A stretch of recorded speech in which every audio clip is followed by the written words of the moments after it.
बिस्मिल्लाहिर्रहमानिर्रहीम। अस्सलाम वालेकुम नाज़रीन, आप यूट्यूब चैनल देख रहे हैं। मैं इमरान ख़ान हूँ। सूरत ये है कि फ़वाद चौधरी साहब का 2 दिन का रिमांड दे दिया गया। गुज़िश्ता रात एक फ़ैसला दिया गया कचहरी में। वहाँ पे बहुत सारे सहाफ़ी मौजूद थे और सारे फ़ैसले का इंतज़ार कर रहे थे। फ़ैसला 5 मिनट में आना था, 10 मिनट में आना था, लेकिन घंटों गुजर गए और फ़ैसला नहीं आ रहा था। फिर कभी पता चला कि प्रिंटर ख़राब हो गया है, पेज उसमें फंस गया है, कभी कोई फ़ैसला फंस गया है, कभी फ़ैसले का फ़ैसला नहीं हो पा रहा। मुख्तलिफ लोग मुख्तलिफ बातें कर रहे थे और फिर बहुत ताख़ीर के साथ, घंटों की ताख़ीर के साथ जब फ़ैसला आया तो पता चला कि फ़वाद चौधरी साहब जो हैं उनका 2 दिन का रिमांड देकर इस्लामाबाद पुलिस के हवाले उन्हें कर दिया गया है।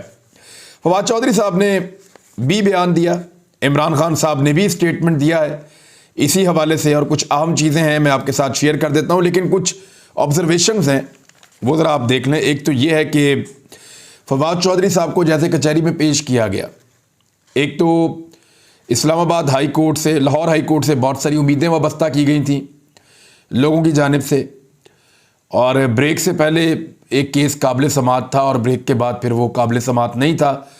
जो दरख्वास्त थी वो हमने देखा कि वो खारिज हो गई।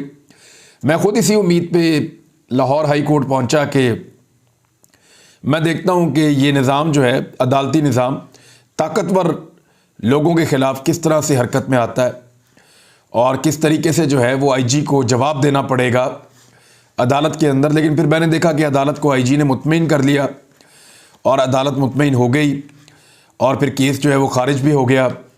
हालांकि जब अदालत ने कहा था कि फ़वाद चौधरी को अदालत में पेश किया जाए तो उसके बाद 3 घंटे तक फ़वाद चौधरी साहब लाहौर में ही थे और फिर लाहौर से लेकर उनको इस्लामाबाद पुलिस निकली और इस्लामाबाद चली गई। उनको लाहौर में बहुत मरतबा लोगों ने बताया, सहाफ़ियों ने बताया, लोगों ने बताया, पॉलिटिकल वर्कर्स ने बताया कि जी अदालत ने बुलाया, लाहौर हाई कोर्ट ने, वहाँ लेकर जाना है मुलजिम को, लेकिन किसी ने कोई बात नहीं सुनी।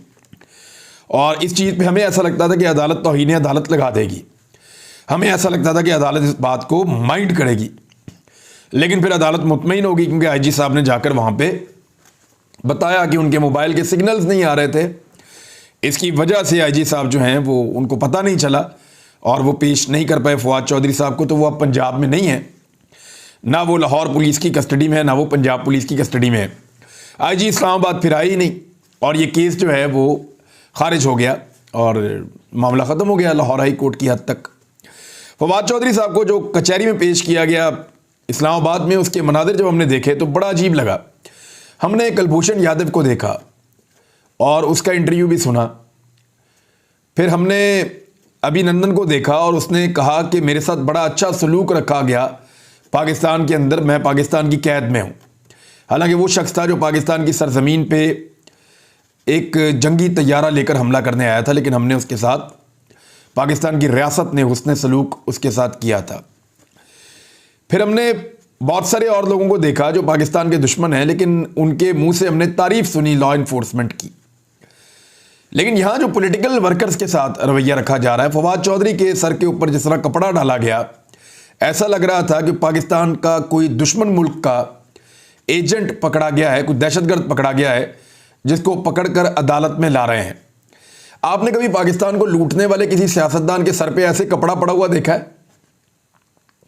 या आपने कभी पाकिस्तान में मनी लॉन्ड्रिंग करने वाला और पाकिस्तान का पैसा लूटकर पाकिस्तान से बाहर भिजवाने वाले को इस तरह से उसके साथ होते हुए देखा है?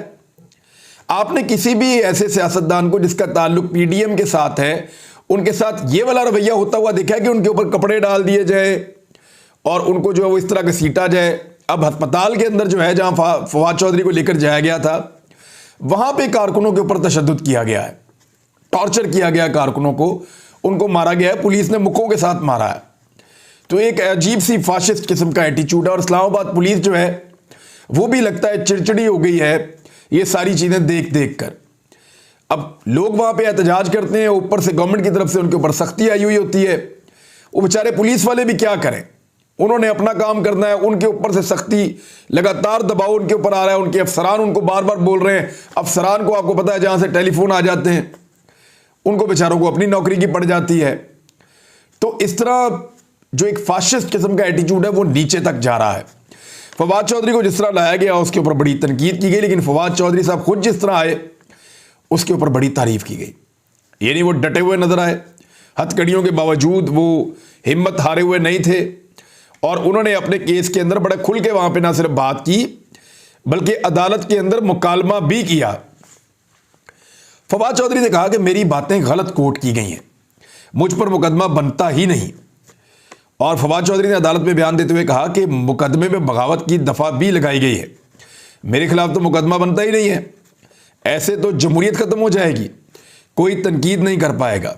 अगर इलेक्शन कमीशन पर तनकीद नहीं कर सकते तो मतलब किसी पर तनकीद नहीं कर सकते। मुद्दई वकील का मतलब है कि तनकीद करना बगावत है। मैं तकरीर कर ही नहीं रहा था, मैं मीडिया टॉक कर रहा था, मेरी बातें गलत कोट की गई हैं। उन्होंने कहा कि मैं तहरीक इंसाफ का तर्जुमान हूं, जो बात करूंगा वो मेरी पार्टी की पॉलिसी होती है, ज़रूरी नहीं कि मैं खुद मैं जो बात करूं वो मेरा ज़ाती ख्याल हो। इलेक्शन कमीशन ना मुल्क की स्टेट है ना हुकूमत है। मैंने कहा था नफरतें ना फैलाएं कि लोग ज़ाती सतह पर आ जाएं। मुझे लाहौर पुलिस ने गिरफ्तार किया, मेरा मोबाइल कब्जे में लिया, फिर मुझे लाहौर पुलिस ने इस्लामाबाद पुलिस के हवाले किया। उन्होंने कहा मैं सीनियर वकील, पार्लियामेंटेरियन और साबिक वफाकी वजीर हूं, मैं दहशतगर्द नहीं कि मुझे CTD में रखा गया। तफ्तीशी अफसर ने मुझसे कोई तफ्तीश नहीं की, मेरी गिरफ्तारी गैर कानूनी है। उन्होंने कहा कि अफसोस है मुल्क की सियासत में मुखालिफिन पर केस बनाए जा रहे हैं, हम सियासत में कभी ऊपर तो कभी नीचे होते हैं। और फवाद चौधरी ने कहा कि केस जो है वो ख़त्म किया जाए, इसकी उन्होंने इस्तदा की अदालत में। फवाद चौधरी साहब ने यह भी कहा कि उन्हें कोई किसी किस्म का दुख नहीं है, उन्होंने इलेक्शन कमीशन को मुंशी कहा था और वो अपने इस बयान के ऊपर कायम है। अब पूरे पाकिस्तान के अंदर ये ट्रेंड चल रहे हैं कि इलेक्शन कमीशन मुंशी, इसके बारे में तो इस एक बयान के ऊपर इतना गम गुस्सा और इसके ऊपर जो है वो इस किस्म की कार्रवाई करवाना कि फौरी तौर पे इस्लामाबाद में मुकदमा होना, लाहौर की पुलिस का मुतहर्रिक होना, फौरी तौर पे छापा मारना, बंदा गिरफ्तार करना, फौरी तौर पे इस्लामाबाद पुलिस का पहुंचना, यानी ये ऐसा लगता है कि कोई बहुत जंगी नौइयत का मुकदमा था। अगर खुदा न खास्ता ये बंदा गिरफ्तार ना होता तो अगले 24 घंटों के अंदर कोई बहुत बड़ा धमाका हो जाता।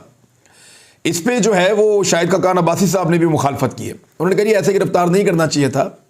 हाँ ठीक है, अगर आपको लगता है कि उनके अल्फाज ऐसे हैं तो उनके ऊपर मुकदमा दर्ज कर देते, वो आकर अपना शामिल तफ्तीश होकर जवाब दे देते। लेकिन इस तरीके से गिरफ्तार करना, ये सारी चीज़ें इस तरह करना, ये नामुनासिब उन्होंने करार दिया है। शाहिद खाकान अब्बासी साबिक वज़ीर आज़म है पाकिस्तान के, और उन्हें अब समझ आ रही है कि एक्चुअली हो क्या रहा है। इसका फ़ायदा देखें पाकिस्तान तहरीक इंसाफ को हुआ और बहुत ज़्यादा फ़ायदा हुआ है। सारा दिन फवाद चौधरी साहब की जो गुड्डी है वो चढ़ी रही है। अच्छा, एक मौक़िफ़ और आया मरियम औरंगज़ेब का कि ये सियासी गिरफ्तारी नहीं है।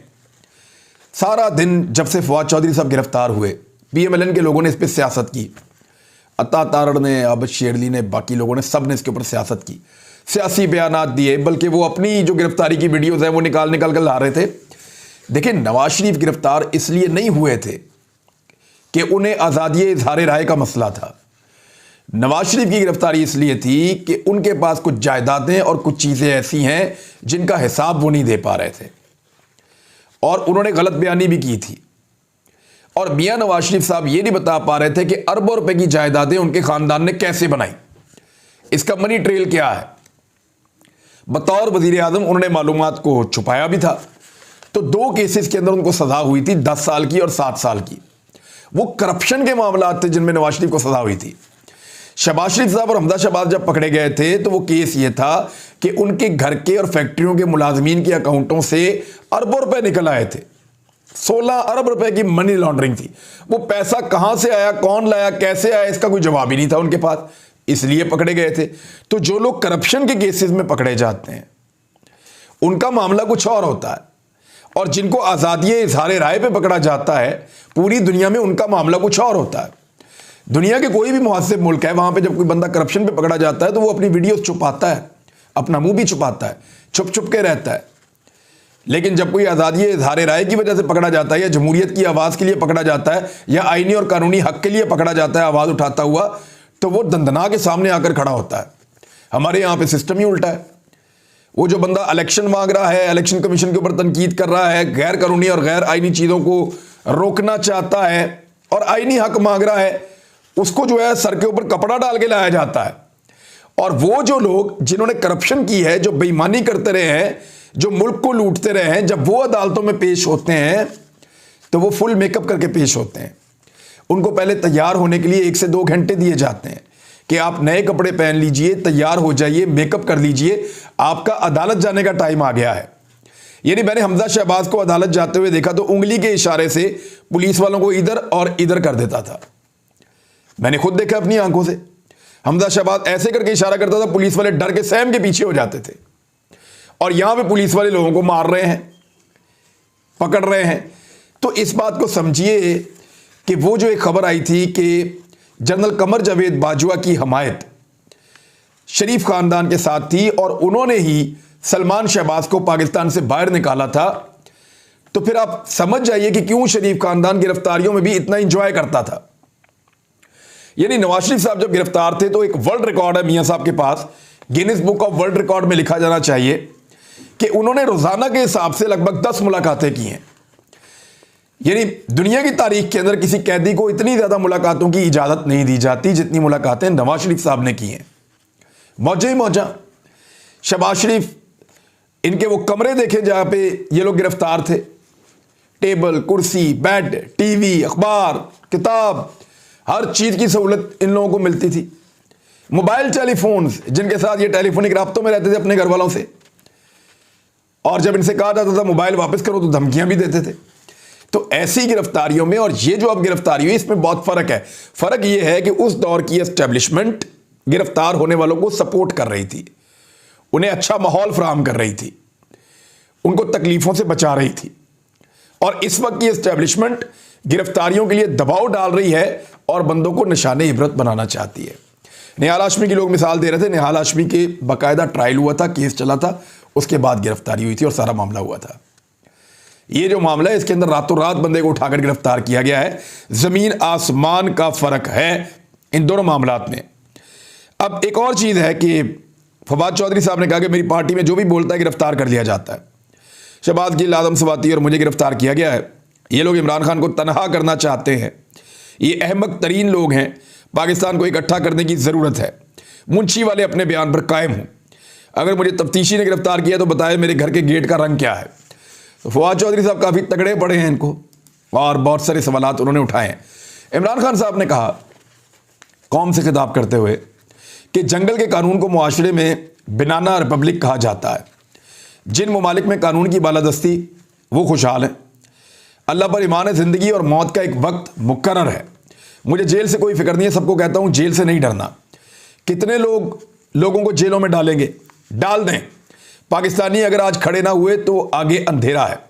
मुझे ऐसा लगता है कि इमरान खान साहब लोगों को तैयार कर रहे हैं कि जेलें भरने के लिए तैयार हो जाओ। हो सकता है कि आने वाले दिनों में हजारों लोग या लाखों लोग अपने नाम लिखवाएं कि हम जेल जाना चाहते हैं और जेल भरो तहरीक के लिए काम शुरू कर दे पाकिस्तान तहरीक इंसाफ। यानी लोगों से, वॉलंटियर्स से नाम मांगे जाएंगे कि कौन कौन जेल जाना चाहता है और फिर लोग अपने नाम लिखाएंगे और उसके बाद जेल भरो तहरीक शुरू हो जाएगी और लोग थानों में और जेलों के सामने पहुंच जाएंगे गिरफ्तार होने के लिए। तो हुकूमत कितने लोगों को गिरफ्तार कर सकती है? कैसे डिस्पर्स करेगी इतने ज्यादा लोगों को? क्या हर जगह पे मुकाबला करेगी? अगर कारकुन आ जाते हैं खुद को गिरफ्तार करवाने के लिए तो उन्हें रोका कैसे जा सकता है? जेलों के अंदर तो गुंजाइश ही नहीं है बंदे रखने के लिए। पहले ही गुंजाइश से ज्यादा बंदे जेलों में बंद हैं और अगर मजीद बंदे आ जाते हैं तो कैपेसिटी खत्म हो जाएगी और ये जेलों में नहीं रख पाएंगे। इमरान खान साहब ने कहा कि आदम सवाती के खिलाफ एक ट्वीट करने पर 30 मुकदमा दर्ज किए गए। अरशद भाई के बारे में बताया उनके साथ जुल्म किया गया। वो खुददार, दयानतदार और मुहिब्बे वतन सहाफ़ी था। मेरे ऊपर कातलाना हमला किया गया। कौन सा जुर्म किया था? अपनी कौम से कह रहा हूं आपका मुस्तकबिल आपके अपने हाथों में है। कौम को अपने मुस्तकबिल के लिए फैसला करना होगा। वादा है जब तक मैं जिंदा हूं कौम के लिए जिद्दोजहद करूंगा। बड़ी जबरदस्त और जज्बाती इमरान खान साहब ने तकरीर की है। कभी जिंदगी में नहीं सोचा बैरून मुल्क जाकर रहूं। जितनी जिंदगी अपने मुल्क में गुजारूंगा। जेल से नहीं डरने वाला। आज पाकिस्तान की मुअज़्ज़िज़ अदलिया वकला से मुखातिब हूं। ये वक्त है वकला को रूल ऑफ लॉ के लिए खड़ा होना चाहिए। उन्होंने कहा कि ये जिस तरफ मुल्क को ले जा रहे हैं मुल्क का कोई मुस्तकबिल नहीं। इंसाफ और कानून की धज्जियां उड़ाकर जंगल का कानून नाफिज किया जा रहा है। पहली दफा लोगों की पाकिस्तान से उम्मीदें खत्म हो रही हैं। 8 लाख नौजवान मुल्क से बाहर जा चुके हैं। पेट्रोल दुनिया में सस्ता और पाकिस्तान में महंगा हो रहा है।